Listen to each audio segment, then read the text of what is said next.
Aujourd'hui, l'équipe Archeodoxa veut vous partager une de ses découvertes. Ça concerne un système de matrices ou de lignes dans les étoiles pour pouvoir localiser ce qu'on appelle la ligne l'écliptique, ou communément dit l'écliptique, et aussi ses deux pôles.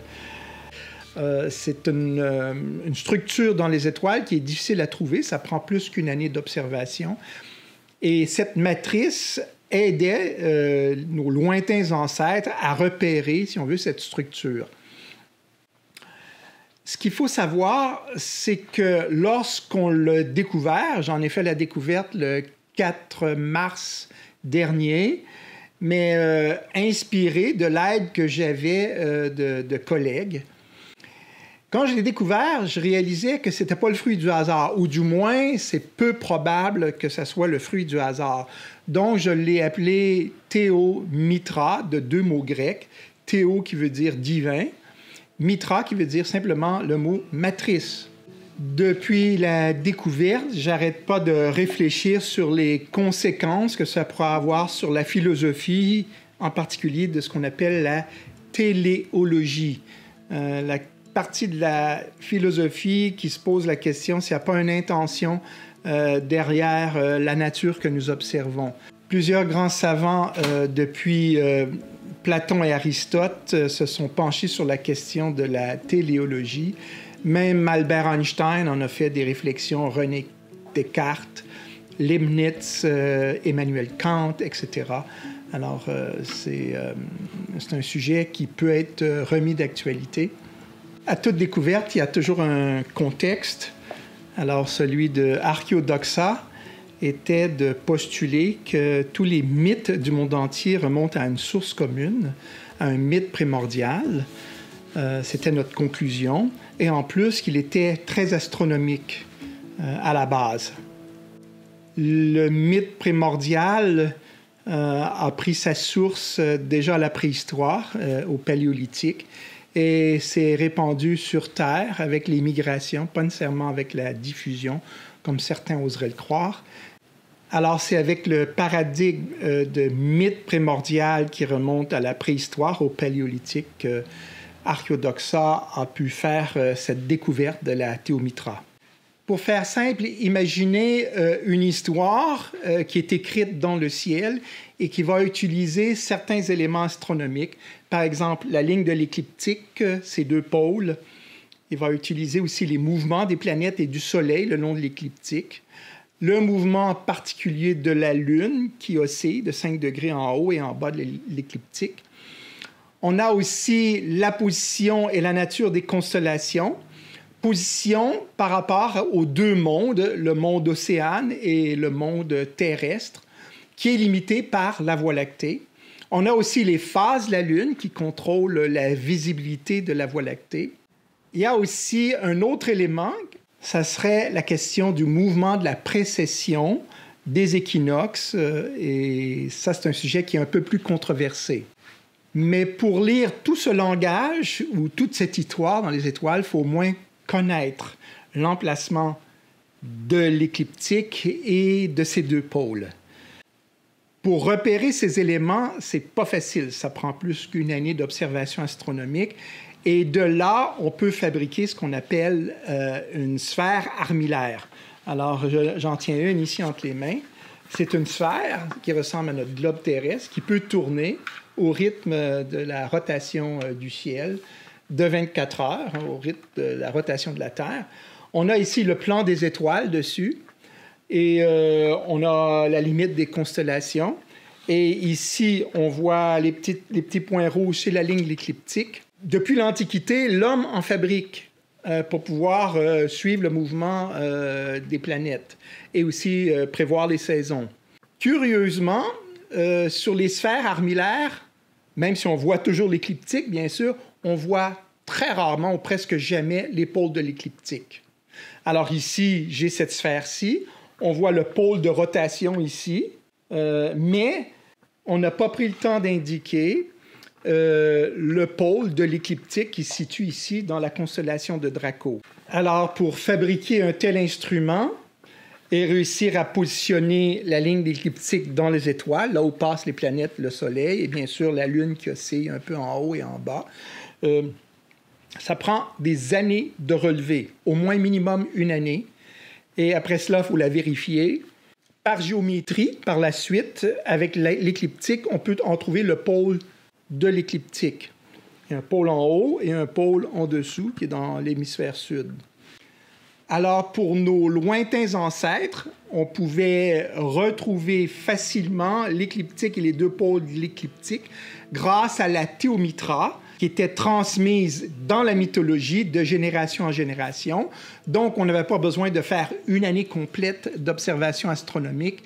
Les lignes guides étaient là dans les étoiles avec le système d'angles. Vous allez certainement vous poser la question, mais comment ça peut se retrouver dans les mythes? Les mythes avaient pour usage justement de pouvoir transmettre l'histoire qui était écrite dans les étoiles. À mon avis, la théomitra était universelle. Et elle existait dès la préhistoire. Les hommes en étaient conscients. Elle était transmise de génération en génération. On l'a simplement retrouvée, présente, cachée, enfouie dans les mythes. Il s'agissait juste d'avoir le bon postulat de recherche pour la trouver. Un peu plus tard, je vais vous donner un exemple avec l'épique de Gilgamesh, qui nous aide à trouver à la fois l'écliptique et le pôle de l'écliptique. On voit apparaître des petits rapporteurs d'angles de 90 degrés divisés avec ces mesures. La méthode se joue avec des fractions basées sur les nombres 2, 3, 4, 5, 6, 9 et 10, qui sont en fait des dénominateurs entiers de 90 degrés, à part du nombre 4 qui donne 22,5. Mais juste souligner que 4 est quand même un dénominateur entier de 360 degrés.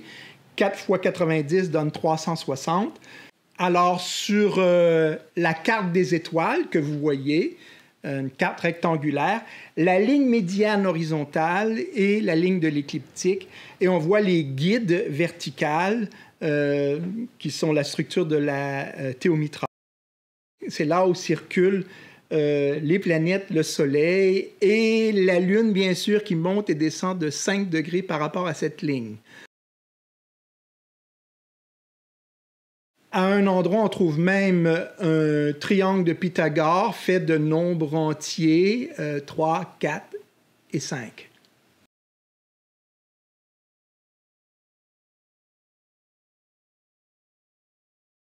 Nous revenons au mythe primordial. Alors, le pôle de l'écliptique est discret, difficile à trouver, et il est vu comme un arbre qui donne la vie éternelle. Son feuillage peut nous guérir, sa sève peut nous guérir, ses fruits aussi nous donnent la vie éternelle. Il est protégé par un serpent ou un dragon ou un monstre. Et ce mythème, cet élément de la mythologie, si on veut, est redondant dans tous les mythes à travers le monde, et je pense qu'il est à la base aussi du mythe primordial. Alors, dans le mythe primordial, le pôle de l'écliptique est très important parce qu'il nous parle de, si on veut, la vie éternelle donnée à l'humanité. Revenons à notre matrice céleste, la théomitra, qui semble être conçue pour être observée vue du système solaire, vue de la Terre. Et je fais apparaître les noms des étoiles et aussi un tableau qui montre leur magnitude d'intensité lumineuse et aussi leur distance par rapport à la Terre en termes d'années-lumière. Juste un rappel, une année-lumière est une distance d'environ 9,5 millions de milliards de kilomètres. Alors, tout ce plan en 3 dimensions semble être disposé, si je pourrais dire volontairement, pour former, pour indiquer les éléments de la théomitra. Alors, les constellations du zodiaque sont les constellations repères sur la ligne écliptique. Alors, je fais apparaître le ciel qui tourne autour d'un terrain sur Terre. Alors, vous voyez quelques éléments. Vous voyez la ligne de l'équateur céleste, franc est, franc ouest. Vous voyez la ligne d'écliptique qui oscille dans le ciel avec un mouvement de balayage. Vous voyez le point bleu qui est le pôle nord céleste de la rotation de la Terre, son axe, si on veut, qui pointe sur la petite ours, la queue de la petite ours, sur l'étoile polariste. Et vous voyez le point orange du pôle de l'écliptique qui tourne autour de ce point-là, décalé d'une distance angulaire de 23,44 degrés. Alors, on va prendre, pour exemple, la ligne Mintaka-Capella. Ce sont deux étoiles importantes du ciel. Mintaka est à 900 années-lumière, Capella à environ 42 années-lumière de distance. Elles forment une ligne qui se trouve sur, si on veut, un méridien invisible de l'écliptique. Entre ces deux étoiles, il y a une distance angulaire de environ 46 degrés, un peu moins. Alors, et la ligne d'écliptique passe juste au milieu. Je peux poursuivre, aller jusqu'au pôle de l'écliptique. Mais ces lignes continuent dans le ciel, on ne sait pas où les arrêter. Mais la fraction nous donne la précision pour trouver le pôle comme tel. Alors, en général, pour trouver deux pôles d'une sphère avec son équateur, peu importe laquelle, on trace deux méridiens qui partent perpendiculairement à cette ligne d'équateur. Et là où les lignes se croisent, c'est un pôle, c'est le pôle. Tous les méridiens vont converger vers ce pôle. Mais lorsqu'on prolonge une ligne comme Mintaka-Capella, où la ligne doit s'arrêter pour indiquer le pôle, ça prendra une autre ligne méridienne. Alors, mais simplement avec la mesure d'angle que les deux étoiles nous donnent, on peut trouver le pôle de l'écliptique sans avoir besoin d'un recroisement avec un autre méridien. Alors, c'est tout simple. La ligne d'écliptique passe entre les deux. Le mythe, par exemple, va nous raconter que entre Mintaka et Capella, il y a un élément important qui est l'écliptique. Alors, on a juste à diviser cette distance en deux, on trouve l'écliptique. Et de là, la division entre le 45 degrés nous donne un quart de 90 degrés. Alors, une fois rendu à Capella, j'ai juste à compter 3 quarts de 90 degrés et j'arrive au pôle de l'écliptique. Je peux trouver aussi le pôle de l'écliptique, j'utilise la même ligne. Je suis à Mintaka, à 1 quart de 90 degrés de la ligne d'écliptique, et je complète à 3 quarts de 90 degrés pour arriver au pôle sud de l'écliptique, qui est dans la constellation de la Dorade. Ce jeu de lignes est important. Les mesures fonctionnent avec 1 quart de 90 degrés, 1 quart, 2 quarts, 3 quarts, 4 quarts lorsqu'on arrive au pôle de l'écliptique. Et ce qui est intéressant, bien sûr, lorsqu'on est à Capella, on peut poursuivre de 1/2 de 90 degrés, de 2 quarts, et on arrive à le cercle de précession. Dans le ciel, en ce moment, notre étoile polaire se situe sur ce cercle. Il va se déplacer avec le temps, avec un phénomène qu'on appelle la précession des équinoxes, un cycle qui dure environ 25 770 ans.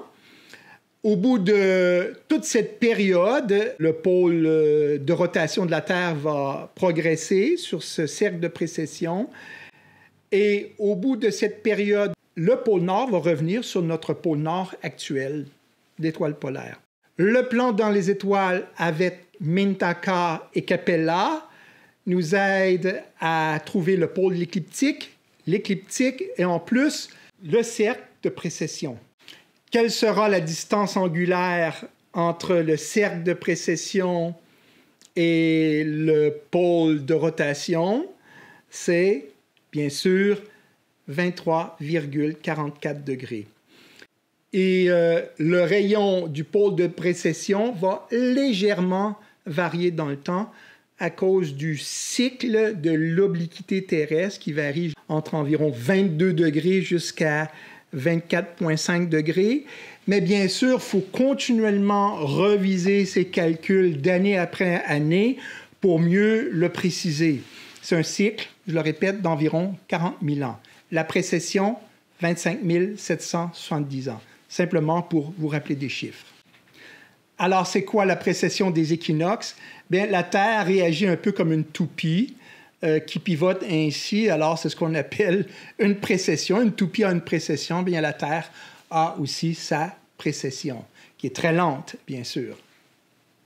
Alors, curieusement, ce plan dans les étoiles entre Mintaka et Capella nous montre qu'il y a une inscription dans les étoiles qui nous indique l'inclinaison de la Terre.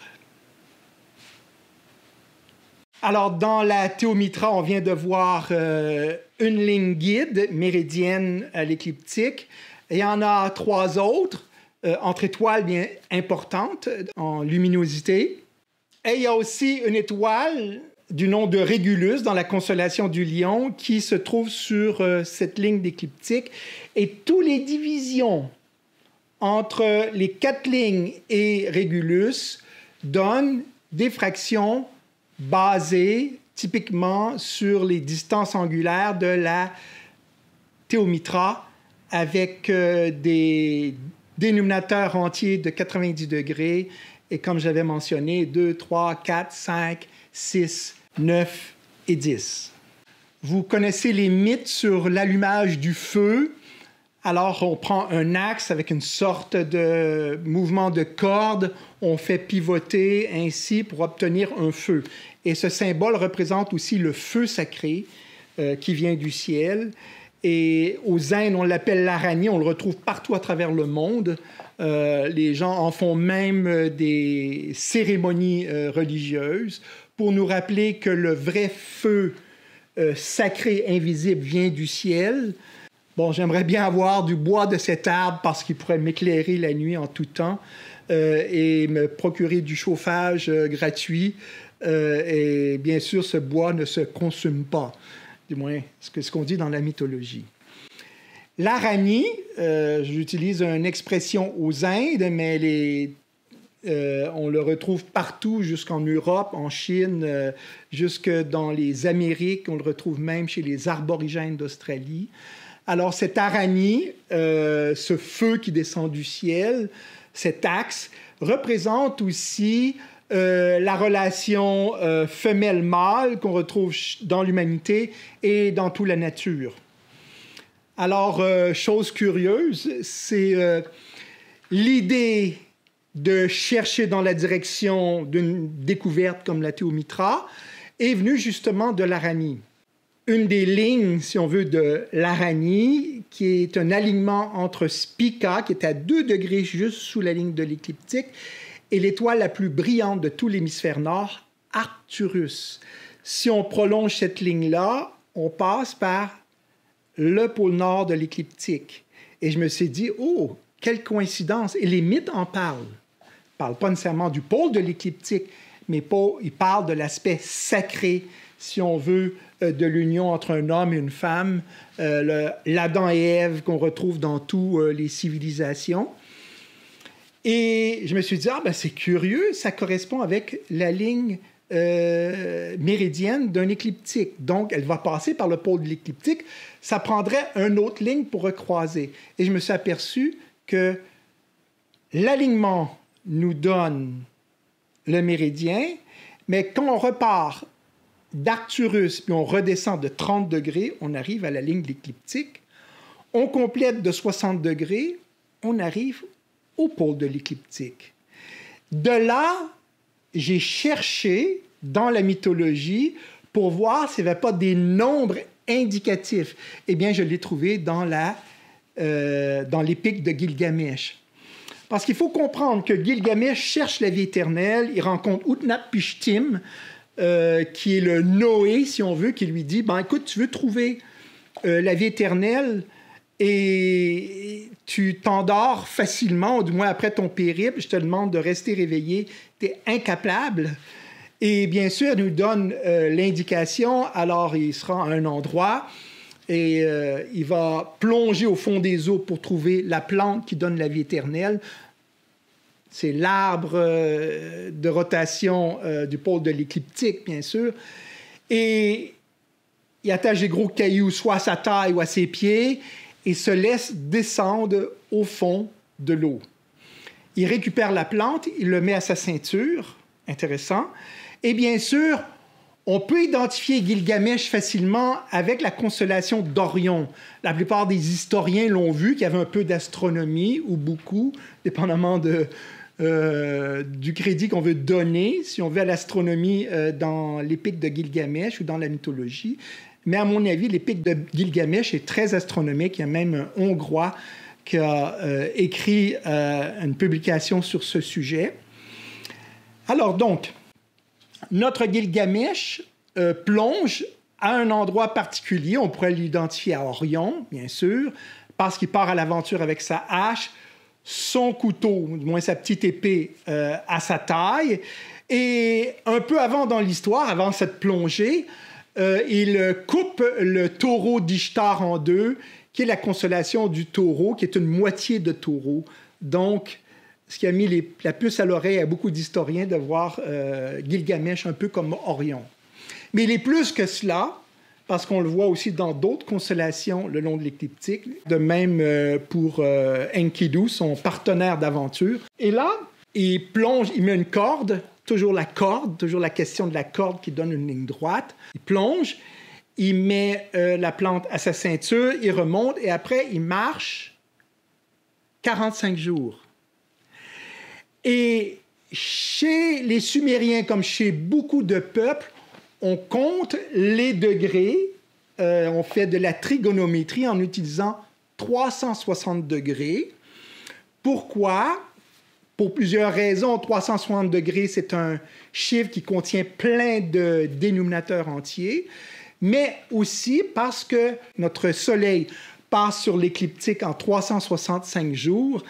Donc, le Soleil se déplace d'environ 1 degré par jour. Et chez plusieurs peuples, dont les Sumériens, les Babyloniens, symboliquement parlant, une journée correspond à 1 degré. Donc, notre cher Gilgamesh marche pendant 45 jours pour arriver à un lac où il peut se purifier. C'est pas mentionné l'étoile Capella, mais dans les mythes à travers le monde, et par exemple aux Indes, c'est clairement dit que le lac de purification correspond à l'étoile Capella. Pourquoi un lac de purification? Ouf, bon, je pourrais vous raconter plein de détails, mais c'est le seul endroit, Capella, le seul endroit où il y a un manque de luminosité dans la Voie lactée. C'est comme un passage où les titans essayent de pénétrer, où Perseus essaye de percer, essaye de bloquer avec la tête de la méduse. On a ce passage. L'un côté, c'est l'océan avec l'eau salée, l'écume, etc., qui est un peu la Voie lactée. Et bien sûr, ce manque est vu comme un lac d'eau douce où on peut se purifier.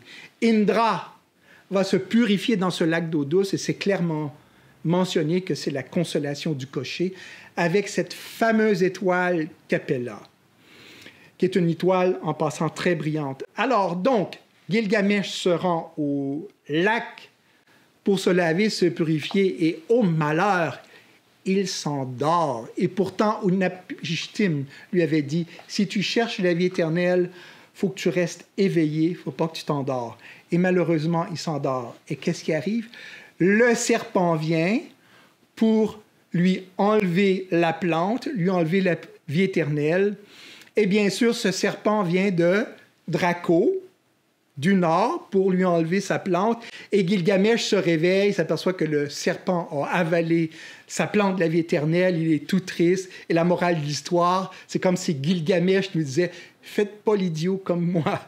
Si vous cherchez la vie éternelle, ne vous arrêtez pas, restez éveillé. Vous pouvez vous purifier dans le lac, mais s'il vous plaît, restez éveillés.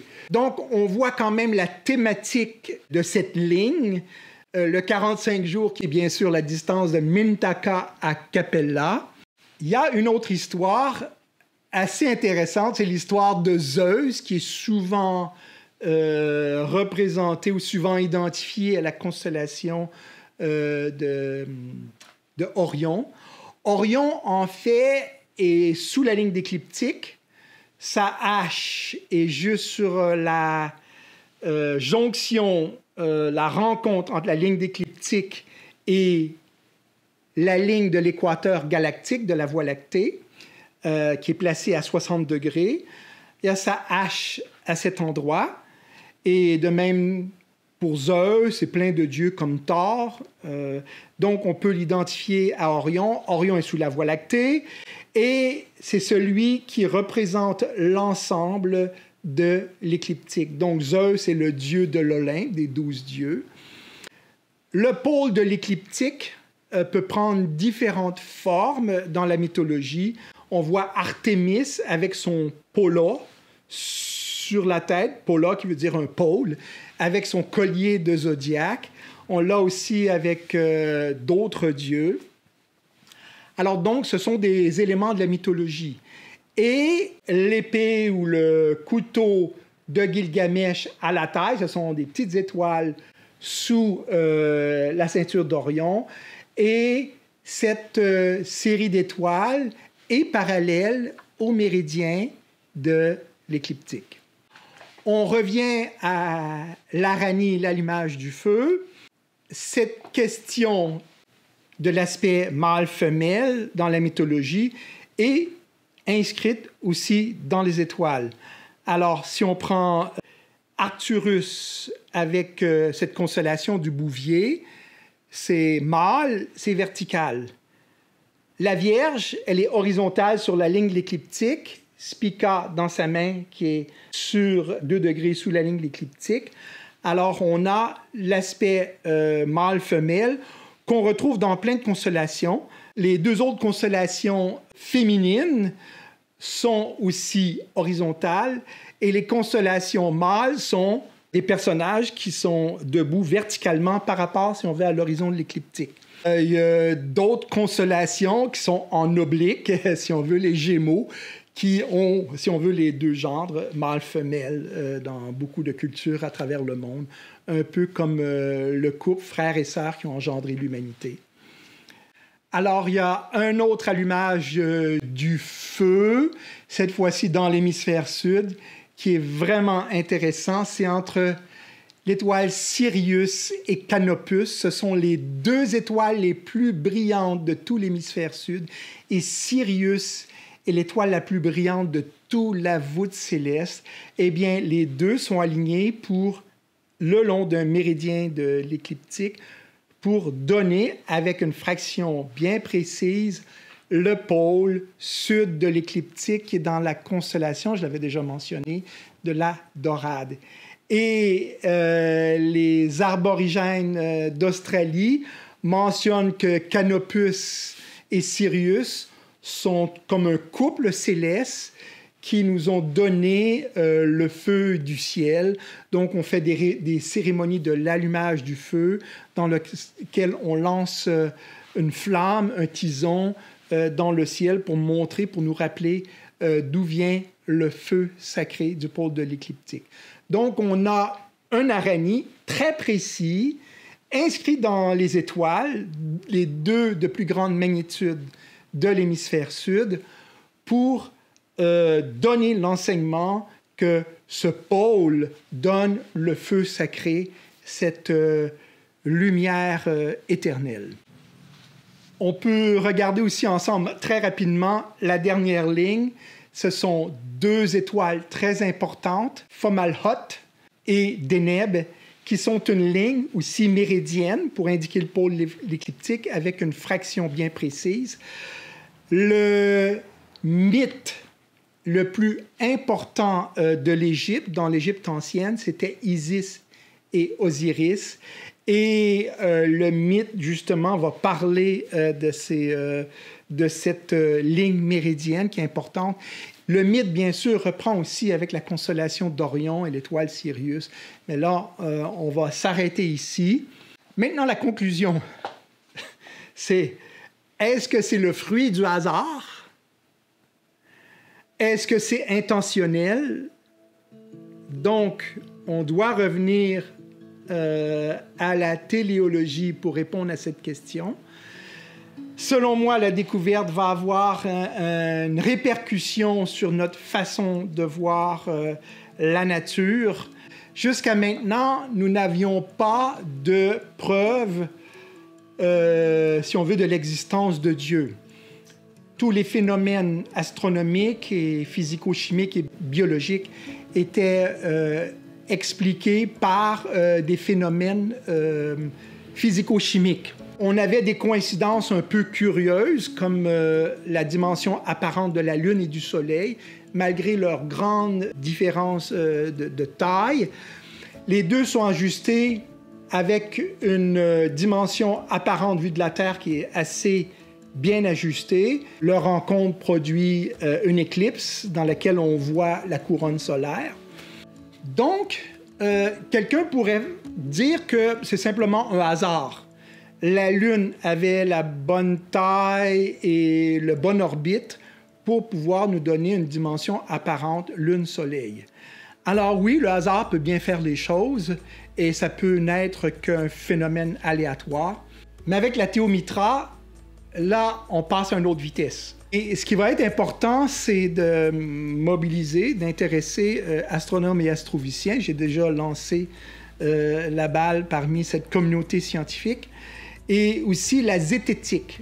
La zététique est un exercice scientifique pour pouvoir déboulonner tout ce qui est supposément paranormal, surnaturel ou des coïncidences fortuites que les gens interprètent d'une façon un peu surnaturelle. Il faudra faire beaucoup de calculs de probabilité, essayer de voir si on peut générer un ciel fictif et trouver comme par hasard un même phénomène de matrice, j'en doute fort.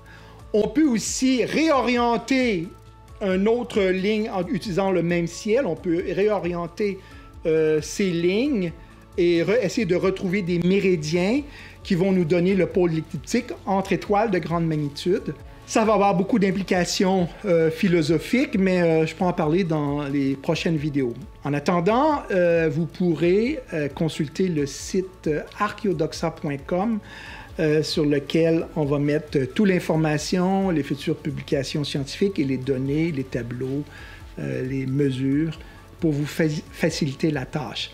Alors, le défi est lancé aux astronomes, astrophysiciens, mathématiciens des probabilités, ça c'est important, pour voir où on en est avec cette curieuse structure. Mais n'oubliez pas, gardez en tête que cette structure avait été donnée dans la mythologie ancienne et elle a été enfouie et oubliée à travers des millénaires, je ne sais pourquoi, et les premiers hommes la connaissaient et pouvaient faire facilement de l'astronomie sans avoir à faire, sans avoir à fabriquer toute une sphère comme celle-ci.